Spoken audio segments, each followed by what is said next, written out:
Amma egaa utaalloon daa'immanii utaalloo yeroo jennu baay'inaan egaa utaalloon vaayirasii kan jedhamu dhufa baay'inaan. Yeroo baay'ee dhukkuboonni vaayirasiin dhufan baay'een isaanii ofuma isaaniif badu rakkina adda ta'e fidanii garuu yeroo tokko egaa daa'imman irratti vaayirasiidhaan egaa yoo ta'e utaalloon sun yeroo tokko carraan inni gara nimooniyaa yookaan infekshinii sombaatti jijjiiramu jiraachuu ni mala. Maaliif vaayirasiin sun yeroo tokko naannuma funyaanii fi qoonqoo kanallee yoo miidhe yeroo tokko carraan inni gara infekshinii sombaa yookaan immoo nimooniyaa kan jedhamutti jijjiiramuu ni mala jechuudha. Garuu baay'een isaa garuu dhukkubni utaalloo kana wal qabatee dhufu baay'een isaa ofuma isaatiif guyyaa 2-3 keessatti ofuma isaatiif kan fayyuudha kan wayyaa'uudha jechuudha. Nimooniyaan yaalii qaba. Egaa nimooniyaan akkuma sila jenne nimooniyaan infekshinii sombaa jechuudha. Sombi egaa infekshiniidhaan yookaan nimooniyaadhaan yoo qabame rakkinni inni fidu maalidhaa? Rakkina qilleensa fudhachuutu uumama jechuudha. Ijoolleen sun oksijiinii gahaa ta'e qilleensa gahaa ta'e gara qaama isaanii fudhachuu hin danda'an jechuudha. Kanaafuu oksijiiniin qaama isaanii keessa jiru gadi bu'aa. Sababa kanarraan kan ka'e dafanii arganuu dadhabuu waan kana jiraachuu mala jechuudha. Nimooniyaan egaa yaalli isaa maalirratti hundaa'a? Siivariitii isaa irratti sadarkaa maal fakkaatu jira kan jedhudha. Sadarkaa garaagaraatu jira. Sadarkaa olaanaa hin taane jechuun mucaan sun qoricha fudhachuu kan danda'u, hooqqisiisuu kan hin qabne, argamtuunsaa baay'ee kan ol hin kaane, kan hin aanne yoo ta'e, argamtuunsaa xiqqoo kan dabale yoo ta'e nimooniyaadhuma salphaa jedhama. Manumatti yaaluun ni danda'ama jechuudha qorichaan.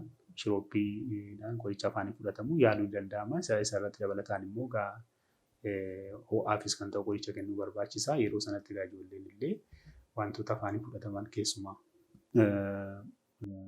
dhangala'aa kana sirriitti fudhachuun isaa irra jira jechuudha. Sana bira darbee qoricha sana fudhachuu dadhaban yoo hooqqisiisuu qabaatan yoo dafanii arganan ta'e yoo argamtuun isaanii baay'ee ol ga'aa yoo ta'ate yoo kanaadan ta'ate inni kun nimooniyaa sadarkaa olaanaa jedhama jechuudha. Yeroo sanatti egaa ijoolleen sun maalidhaa? Oksijiiniin qaama isaanii baay'ee hir'ateera jechuudha. Oksijiiniin qaama isaanii baay'ee waan hir'ateef sadarkaa kanatti egaa hospitaala ciisuutu isaan irra jira jechuudha. Oksijiinii hospitaala irraa argachuutu isaan irra jira. Yeroo kanatti egaa hospitaala ciisuu oksijiiniin hin kennamaa fi qorichillee karaa hidda dhiiga isaanii kennamaa fi akkasumas immoo gulukoosiin dhangala'aan tokkos karaa hidda isaanii kennamee fi akka dafanii dandamatan gochuun ni danda'ama jechuudha. Kan biraa akkasumaan egaa carraa kanatti fayyadamuudhaan nimooniyaa adda kaafne nimooniyaan akka warra biraa yookaan akka infekshinii qoonqoo yookaan toonsilii miti. Yeroo baay'ee nimooniyaa dhoowwuun yookaan hambisuun ni danda'ama. Egaa isa keessaa egaa wantoonni nimooniyaa hambisuudhaan nu fayyadan waa 2-3 jechuu dandeenya. Tokko kittibaan ni jira. Wantoota nimooniyaa fidanii fi talaalliin jira.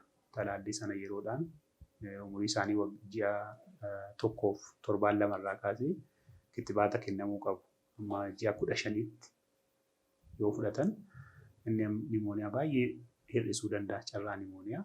Lammaffaa waa'ee nyaata daa'immanii faana wal qabatee nimooniyaan yeroo baay'ee yookaan infekshiniin sombaa kun yeroo baay'ee ni uumama.